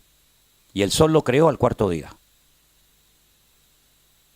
Si el sol no fue creado hasta el cuarto día, ¿cómo el primer día dice sea la luz y fue la luz? ¿Qué luz había? ¿Te das cuenta cómo la dimensión espiritual es completamente diferente a la nuestra? Todo cambia, todo cambia. No es de día, pero no es de noche. Pero es que en el plano, en el nivel en el que yo vivo, yo todo lo veo en día, noche, segundos, milenios, lejos, cerca, arriba, abajo. Pero es que en el mundo espiritual esas limitaciones de espacio y de tiempo no existen. ¿Cómo le pudo poner nombre a Adán a animales que vivían debajo del agua? Es decir, las capacidades del hombre eran tremendas, era lo más parecido a Dios, era lo más parecido al Señor. Por lo tanto, cuando dice aquí que no será de día ni de noche, no lo podemos entender porque nuestra vida ahora mismo está limitada por el espacio y por el tiempo, pero ese día todo cambiará. Acontecerá, versículo 8, que en aquel día saldrán de Jerusalén aguas vivas, la mitad de ellas hacia el mar oriental y la otra mitad hacia el mar occidental, en verano y en invierno. Es decir, que van a entrar aguas al mar Mediterráneo desde Jerusalén. Desde Jerusalén van a entrar aguas al Mediterráneo. Y desde Jerusalén entrarán aguas al Mar Muerto. Y por eso dice la Biblia que cuando esas aguas que están por abajo de Jerusalén, y ya saben dónde están, entren al Mar Muerto, dice Ezequiel que van a haber miles y miles de peces y dejará de ser un mar muerto y volverá a recobrar la vida, porque ha venido el autor de la vida a la tierra. Jehová será el rey sobre toda la tierra. Pero esto fue lo que le dijo Gabriel a María. Y reinará sobre la casa de Jacob para siempre. ¿Quién? Tu hijo, al que tú llamarás Jesús. Entonces, si dice que viene Jehová a reinar sobre todas las naciones de la tierra, quiere decir que Jehová es el Señor Jesucristo. Porque si el ángel Gabriel le dijo a María que tu hijo, que tú lo vas a parir, va a ser el rey sobre todas las naciones de la tierra y será el rey sobre la casa de Jacob. Y ahora dice Zacarías que Jehová viene como rey para reinar sobre toda la tierra. Quiere decir que ese Jehová es el Señor Jesucristo, ¿sí o no? Por eso cuando el Señor Jesucristo le dijo a sus discípulos, le dijo a los judíos, si ustedes verdaderamente fueran hijos de Abraham, ¿ustedes creerían en mí? Porque Abraham me vio a mí. Yo hablé con Abraham, él conoció mis días, él vio mi vida y se gozó. Y le dicen, que Abraham te vio a ti. ¿Pero cómo te va a ver Abraham a ti? Si tú no tienes ni 40 años. Y le dice, es que yo soy antes de Abraham. Y le dicen, tú eres del diablo. Y el Señor le dijo, no, vosotros sois de vuestro padre el diablo. Yo soy mucho antes de Abraham, yo soy antes de Adán y Eva, yo soy antes de todo lo que existía. Porque yo soy el Dios eterno, el Emmanuel, el Dios humanado, el Dios que se hizo carne y habitó entre nosotros y vimos su gloria, gloria como del unigénito del Padre. Entonces fíjate qué tremendo, porque más adelante, aunque todo el capítulo no tiene desperdicio, pero dice, versículo por ejemplo 12, esta será la plaga con la que Jehová herirá a todos los pueblos que pelearon contra Jerusalén. La carne de ellos se corromperá estando ellos sobre sus pies. Se consumirán las cuencas en sus ojos, y la lengua se les va a deshacer en su boca. Qué muerte más terrible, ¿no? Acontecerá en aquel día que habrá entre ellos gran pánico enviado por Dios. Trabará cada uno de su mano a su compañero y levantará su mano contra la mano de su compañero. También dice que los mulos, los caballos, los camellos, versículo 15, también morirán de esta manera. Y los que sobrevivieren de las naciones, los que vinieron contra Jerusalén, tendrán que subir de año en año para adorar al Rey, a Jehová de los ejércitos, y celebrar la fiesta de los tabernáculos. Y acontecerá que los de las familias de la tierra que no quieran subir a Jerusalén para adorar al Rey, Jehová de los ejércitos, no vendrá sobre ellos lluvia. ¿Qué pasó el día 7 de octubre? Porque dice que cuando el Señor venga, los que se salvaron, que se quedaron en la tierra, que sobrevivieron de la batalla de Armagedón, etcétera, etcétera, tendrán que subir todos los años a Jerusalén a celebrar la fiesta de los tabernáculos y a darle honra y gloria y culto al Señor. Y el que no suba ese año sobre ese país no cae ni una gota de agua ni de rocío. ¿Qué pasó el año pasado, el 7 de octubre? Era esta fiesta, la fiesta de los tabernáculos. Era la fiesta de Sucot, era el último y gran día de la fiesta. Agarren esto que es muy importante. El día 7 de octubre del año pasado se estaba celebrando la Simchat Torah. El último día de la fiesta es cuando se dice, ya hemos hecho la lectura de toda la Torah durante un año. Empieza en ese día y al año siguiente ya hemos leído Génesis, Éxodo, Levítico, Número y Deuteronomio. Y se celebra la fiesta de la alegría de la Biblia, la Simchat Torah, la alegría de la ley, de la ley de Moisés. Entonces se cogen los rollos de la ley, se sacan por la ciudad, la gente los toca, los besa, lloran, se emocionan. Y es una fiesta de una alegría tremenda. ¿Y a dónde se fueron los que leen la Torá y los que son creyentes en el Antiguo Testamento? Se fueron a la plaza de Düsseldorf, en la ciudad de Tel Aviv. Y vinieron judíos de todas partes del mundo a celebrar la Simchat Torah, la fiesta más alegre del año. Y vino una señora de Alemania y quería ir a la plaza de Düsseldorf porque allí montan como una especie de plataforma los judíos y allí oran y allí le dan gracias al Señor por su palabra. Bueno, ellos siguen el Antiguo Testamento, pero bueno, hay que respetar, ¿no? Y allí estaban y de repente apareció una turba de judíos, muchos de ellos con la banderita de 7 colores. interrumpieron el acto y dijeron: no, aquí no se viene a orar ni a leer la Biblia. Esta es una ciudad laica. Y aquí no le vamos a permitir a ustedes, los religiosos, que vengan aquí a orar a Dios de Abraham, de Isaac y de Jacob. Aquí no vamos a permitirle eso. Y esta señora que vino a Alemania dijo: nunca creí que en mi país, gente de mi país, me atacara y me prohibiera leer la Biblia en público y orar. Eso fue una semana antes del ataque del 7 de octubre. Una semana después, esos que interrumpieron el acto de oración y de lectura bíblica en la plaza de Düsseldorf, en Tel Aviv, habían llenado toda la plaza con las fotografías y con las velas de todos los que habían matado en los kibutz del sur. Qué paradojas tiene la vida, ¿no?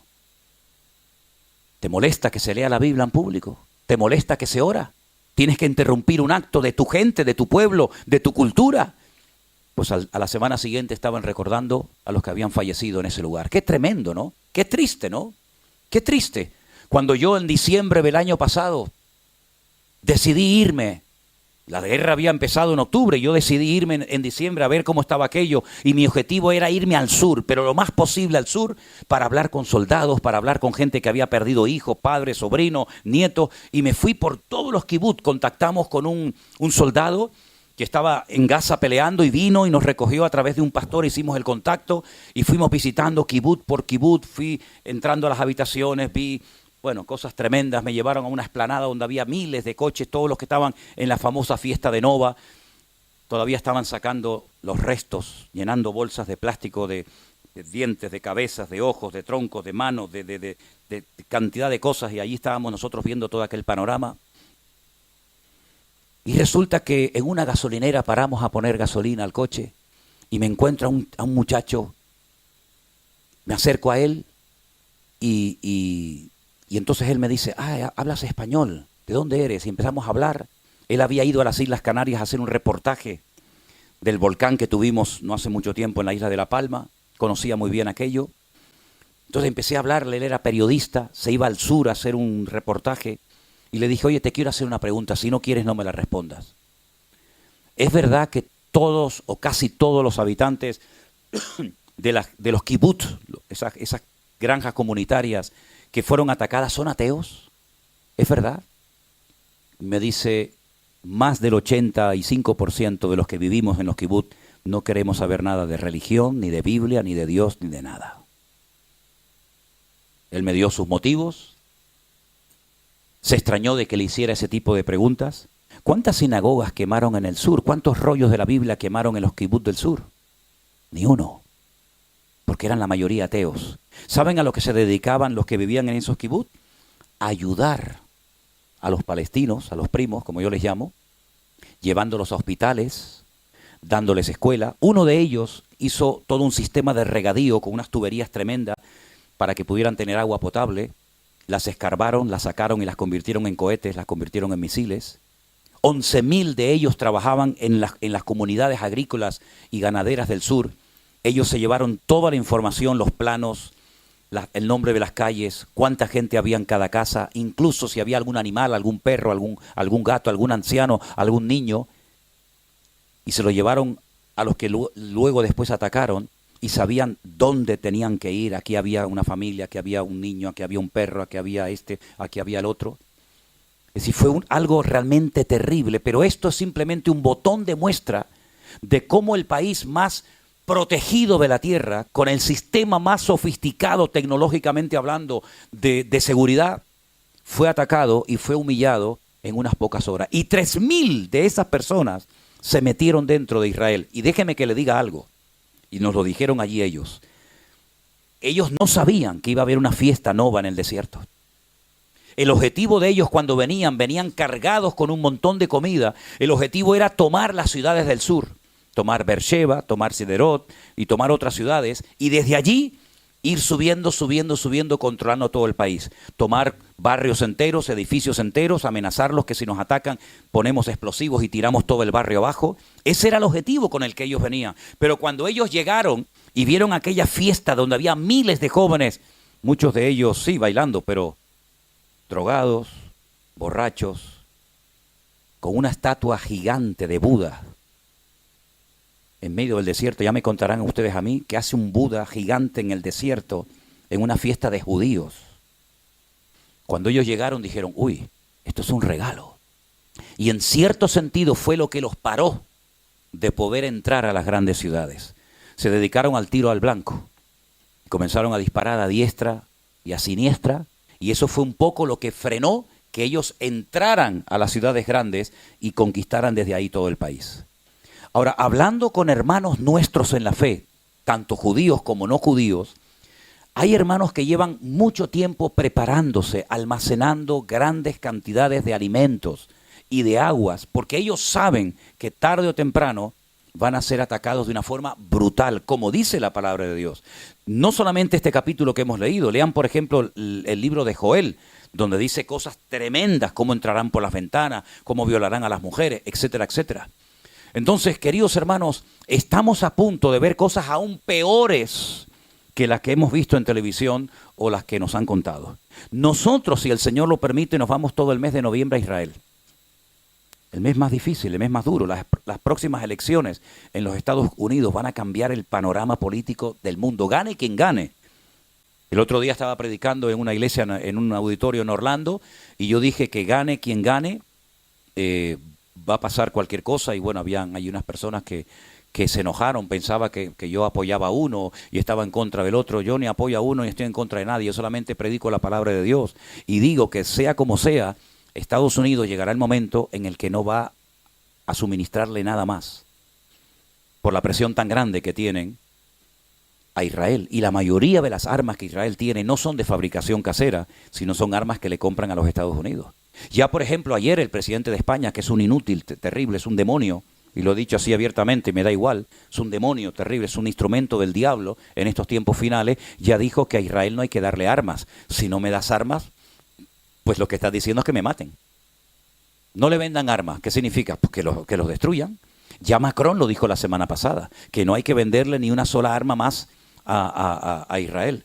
Llegará un momento en el que Israel, según la Biblia, se va a encontrar solo, totalmente solo, y solamente va a tener una vía de escape, y es mirar hacia arriba. Y cuando estén a punto de ser aniquilados, fíjense al extremo que vamos a llegar, porque van a ser atacados por el norte, por el sur, por tierra, por mar, por aire, por dentro, por fuera y por todas partes, tendrán que clamar al Señor, como dice el Salmo 118, ¿no? ¿Cuál es el centro de la Biblia? Si partiéramos la mitad de la Biblia y dijéramos, ¿cuál es el centro? El versículo que dice, mejor es confiar en Dios que confiar en los hombres.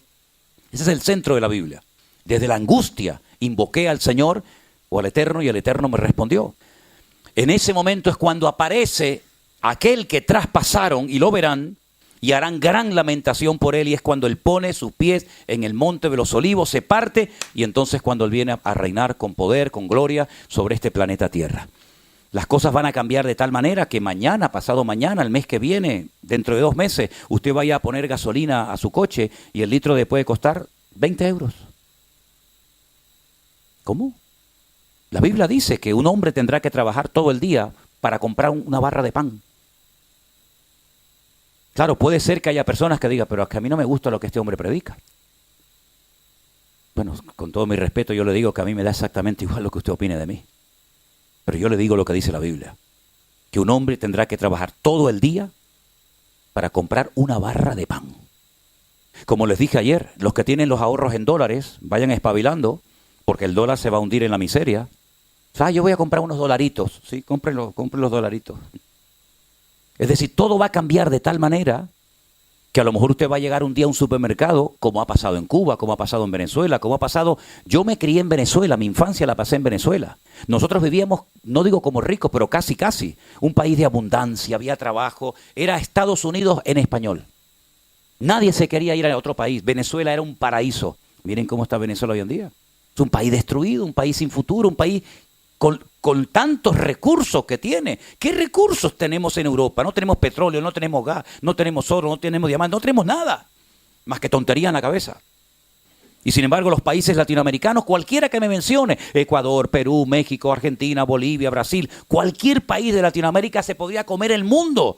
Ustedes tienen de todo, absolutamente de todo. ¿Y cómo es posible que países tan ricos, tan hermosos, No me digan a mí que los países latinoamericanos no son hermosos. Las mejores playas, las mejores montañas, los mejores desiertos, los mejores valles. Es increíble. La gastronomía, caramba. Cuando voy a Estados Unidos digo, déjate hamburguesas y de porquería de eso y dame una comida de un cubano, de un argentino, de un chileno, de un peruano. ¿Cómo es posible que esos países tan ricos, con tanta abundancia, estén tan mal como están? Estuve hace 2 años en Colombia y de verdad que me dio pena ver cómo va Colombia deteriorándose de una forma tremenda. Y Ecuador, lo que era Ecuador, país tan bonito que me encantó cuando estuve no hace mucho tiempo por allí, por Quito, por Manta. País peligroso, un país que la gente le da. El día que yo estaba bautizando en Manta a una familia, 2 cuadras más allá se oyen tiros. Y mataron a la íntima amiga de una muchacha que yo estaba bautizando, una chica joven, porque estaba en la habitación de un hotel con el que organizaba Miss Ecuador. Y entraron a un ajuste de cuenta y lo tirotearon a él y a la muchacha que estaba en el momento equivocado con la persona equivocada. Es decir, habrá un momento que el único refugio seguro es Dios. Y como dije ayer, Bélgica es la cabeza de la serpiente. Aquí se fragua todo. Aquí se fragua todo. Cuando a mí me llevaron un día al Parlamento Europeo, yo me miraba en mi mente, digo, aquí algún día vendrá el anticristo. Ya tenemos todo. Europa, que fue un continente que se ha enfrentado 2 veces en 2 guerras mundiales brutales, donde han muerto millones y millones de personas. Hoy en día se sientan juntos, comen juntos. Yo me acuerdo cuando viajamos por Europa, en un país era el franco, el otro era la lira, en otro era no sé qué. Hoy en día ya no hay ni fronteras, que para mí me parece algo terrible, que no haya fronteras, porque eso está bien para los buenos, pero también está muy bien para los malos. No hay control, esto es un relajo, donde hoy en día vas a la calle y casi te da miedo dar una opinión contraria a la de la multitud, porque te pueden insultar, te pueden acuchillar, te pueden apedrear, y no les cuento nada la presión tan grande que tendrán estas criaturas, estos niños, en las escuelas hoy en día, cuando le están enseñando todo lo contrario a lo que nosotros creemos, vivimos y practicamos, donde le están enseñando que lo malo es bueno y lo bueno es malo, y donde le están enseñando que todo lo contrario a la palabra de Dios. Por eso, en el momento en el que usted pueda hacer una buena compra de comida, hágala, hermanita. Que no pasa nada, ahí tiene la comida, no pasa nada. Pero si un día usted va al supermercado y no hay comida, dicen hace ya muchos años que Europa va a sufrir un apagón de corriente eléctrica brutal, porque estamos abusando tanto de la electricidad que llegará un momento que se va a colapsar el sistema en toda Europa. Si no hay electricidad, no puede subir en ascensor. Las bombas que generan el agua para subirla a donde usted vive no van a subir agua. Hermanos, no es cuestión de tener miedo, es cuestión de ser prudentes, porque déjeme que le diga algo y ahora voy a dar lugar por si hay alguna pregunta, ¿sí? Miren, escúchenme una cosa. El Señor le dijo a Noé, prepárate, va a pasar esto y esto. Noé podía haber dicho, bueno, Noé se preparó. Pero una pregunta, ¿quién metió la comida dentro del arca? ¿Fueron los ángeles? ¿Fue Dios el que la preparó? Dios le da la palabra a su siervo. Su siervo se la enseñó a sus hijos, logró involucrar a sus hijos en la obra y a las mujeres de sus hijos, gloria a Dios. Pero la gente se burló de Noé. Pero cuando llegó el diluvio, Noé no pasó hambre, Noé no pasó frío, Noé no pasó sed, porque él estaba perfectamente preparado. ¿No estará hablando el Señor en estos tiempos de que tenemos que estar preparados? ¿Para qué seguimos comprando ropa que no te la vas a poner nunca? Más ropa y más camisas y más pantalones, pero con la edad que tienes, mijo, ¿tú te crees que vas a gastar lo que tienes? 50 vidas te van a hacer falta para gastar los zapatos que tienes. ¿Cuántos zapatos necesitas para vivir? 50 pares. Yo nunca me olvidaré cuando un año fuimos a Israel y dormimos la noche anterior en Barcelona y había un muchacho que durmió conmigo en la habitación y entonces él estaba preparando toda la maleta para viajar conmigo y yo estaba así en la cama mirando a este, ¿no? Todo dobladito, todo tal. Entonces sacó, no sé cómo lo llaman, a las zapatillas de deporte, las playeras, ¿cómo lo llaman? Los zapatos de deporte, los tenis. Sacaba los tenis amarillos, ponía así, los tenis verdes, los tenis rojos, los tenis negros. Y yo le dije, una pregunta, hermano, ¿tú a dónde vas? No, voy a Israel contigo. Digo, ¿y para qué te llevas 6 pares de tenis? No, porque los rojos me quedan bien con este pantalón. Y los verdes me quedan, digo, mira, hazme el favor, tira todo eso, te pones lo que lleva y uno más dentro. Tanto tenis, tanta camisa, tanto pantalón, tanta corbata, tanto para tanto, si no vas a gastar en toda tu vida, ni en 20 vidas más. Pero hay gente que tiene como esa cosa de, ay, vienen las rebajas de verano, y vienen las rebajas de invierno, y viene el Black Friday, y venga a comprar, y lo que tienen que comprar no lo compran. Entonces no te quejes el día de mañana cuando vayas al supermercado, como pasó en Venezuela, y no tenían ni papel higiénico. No tenían nada. Y hay lugares hoy en día que ni con dinero, y hablo por ejemplo de Cuba, que ni con dinero ya puedes comprar cosas indispensables para la vida. No, es que vivimos en Europa, nosotros somos diferentes. Ya. Eso también decían los venezolanos cuando dijeron, a nosotros nunca nos va a pasar lo que les pasó a los cubanos. Y Cuba era un paraíso, hermanos. Cuba era un lugar maravilloso donde fueron mis bisabuelos en un barco de vela. Y llegaron a Cuba y tenían trabajo mis bisabuelos, mi abuelo. Y después se fueron a Venezuela porque eran países maravillosos, donde se ganaba dinero y se vivía de maravilla. Y sin embargo después tuvieron que venirse con lo opuesto, prácticamente, para salvar la vida. Entonces la vida puede dar tantos cambios. Miren, hermanos, Irán ha amenazado a los países limítrofes, como por ejemplo Arabia Saudita, y ha dicho, si nos atacan a nosotros y no podemos vender nuestro gas y nuestro petróleo, que podrían vivir como maravilla los persas, los iraníes, vamos a atacar a Arabia Saudita, vamos a atacar a Kuwait, vamos a atacar a todos los países para que todo el mundo se quede sin gas y sin petróleo. Imagínense al punto que hemos llegado. Porque hoy en día es mucho más que amenazas. Antes se peleaba con palos y piedras, después se pasó a la espada. De la espada se pasó a la dinamita, de la dinamita se pasó a los bazocas, a los tanques de guerra y a los aviones, pero ya hemos llegado al límite, ya no hay más. Albert Einstein dijo, si hay una tercera guerra mundial, la vamos a tener que terminar peleando con palos y piedras, porque nos vamos a matar y nos vamos a destruir a todos. Entonces la única protección segura es nuestro Dios, no son tus ahorros, no es tu casita, nuestra seguridad está en el Señor, no hay tiempo que perder, hay que buscar más de Dios. Y termino diciendo lo que dije anoche. Por si no lo saben. Arriba, en el monte Moriah, donde estaba el templo de Jerusalén, hoy en día no hay templo, ya eso lo saben, ¿no? Hay una cúpula enorme que se llama la cúpula de Omar. Debajo de la cúpula hay una roca que es así gigante, como todo este salón más o menos, que fue el altar donde Abraham subió a su hijo Isaac para sacrificarlo. Se llama el domo de la roca. Los judíos dicen que ese es el centro, el ombligo de la tierra. Bueno, al lado hay una mezquita más chiquitita, que se llama la mezquita de Al-Aqsa, donde están los famosos mártires de Al-Aqsa, los que se están preparando para ser hombre bomba, ¿sí?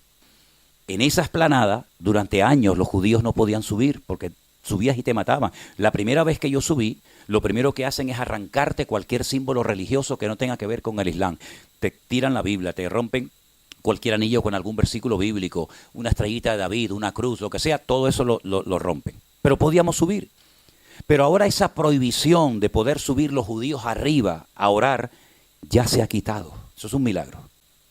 ¿Qué es lo que están pensando muchos judíos? Se están preparando y armando hasta los dientes para que en cuestión de poco tiempo suba un montón de ellos arriba con un altar portátil que han construido para comenzar a ofrecer los primeros sacrificios antes de hacer el templo. Pero ellos saben que ese lugar, por la religión que se ha practicado, por las cosas que se han hecho allí, por ejemplo, se han plantado muchos árboles, cosa que estaba totalmente prohibida, porque allí era donde se colocaban los ídolos, ese lugar está contaminado. Y según el Antiguo Testamento, un capítulo del libro de Números, la única manera de limpiar, de santificar, de preparar un lugar para que se hagan sacrificios para el Señor, es matando un animal que en hebreo se conoce con el nombre de la pará adumá. Una vaca colorada o roja o pelirroja, llámenlo como quiera, una vaca que no puede tener ni un solo pelo negro o blanco o de cualquier otro color, tiene que ser perfecta. De hecho, hasta la examinan con lupa para ver si hay un solo pelo, ya no sirve. Ya tienen 3 perfectas, preparadas para ese momento. Ya tienen un altar portátil y ya hay más de 1500 coanín o levitas preparados para en cualquier momento subir arriba y hacer sus sacrificios y su templo. Cuando a mí me dan esta información hace una semana o 10 días desde Jerusalén, un judío ortodoxo, pero creyente, yo le digo, se va a armar una terrible.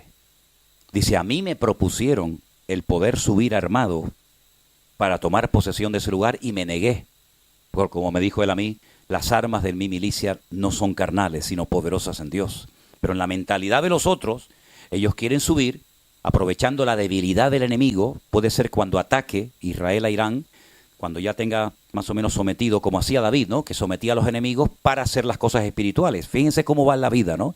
Yo someto a los filisteos, a los amorreos, a los cananeos, a los moabitas, y entonces mi hijo puede levantar el templo. ¿Qué es lo que está haciendo Benjamín Netanyahu? Someter a Hamás, someter a Hezbollah, someter a Irán, someter a los hutíes, someter a los enemigos para decirles, ahora venga, suban para arriba y construyan el templo. A ver quién va a subir arriba a meternos mano a nosotros. Y le dije, pero eso va a ser una sangría. Y me dice, ellos han dicho, estamos dispuestos a pagar el precio. Eso puede ocurrir en el mes de noviembre. Es lo que se está esperando y lo que se está comentando.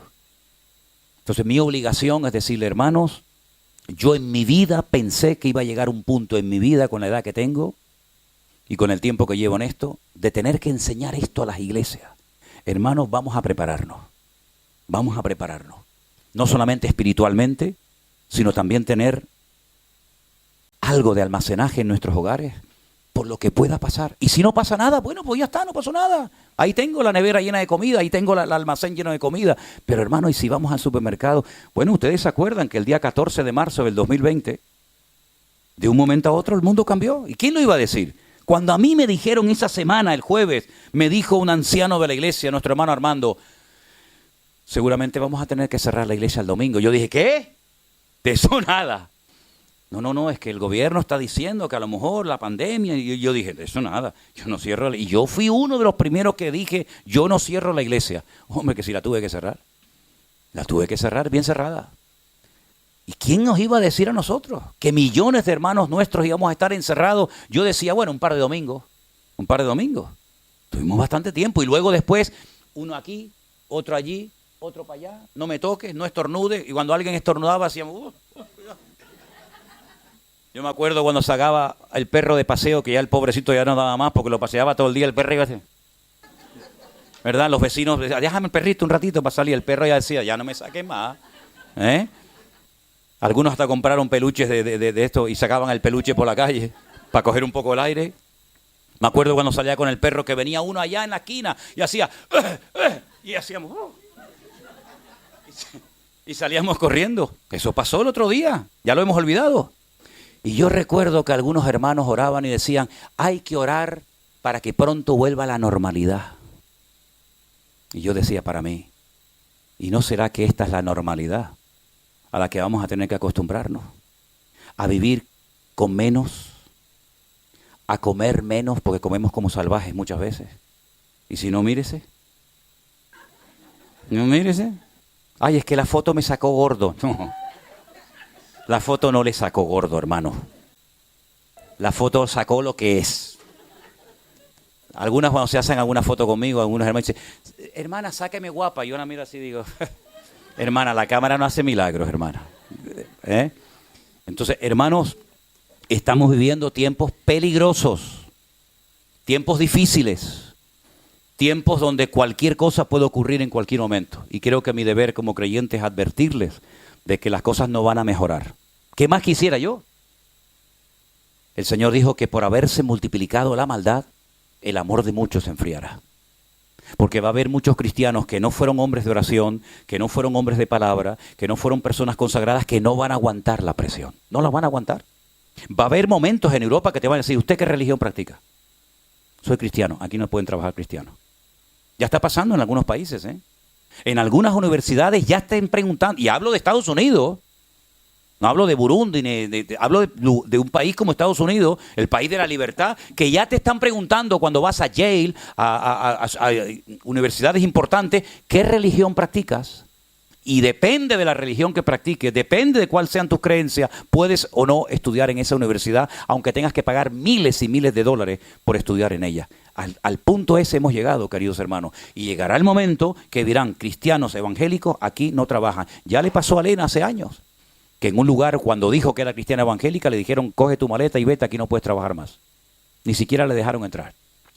Entonces, hermanos queridos, no se hagan a la idea de que vamos a ir a un mundo mejor, sino todo lo contrario, el mundo se va a poner cada vez peor y lo estamos viendo. Uno dice, bueno, ¿será que a lo mejor en Ecuador, en México, en Bolivia, hermano, en todas partes hay corrupción, hay inmoralidad? Es un relajo el mundo, se ha perdido completamente el norte en todos los sentidos. Que el Señor nos ayude a estar preparados. Yo ahí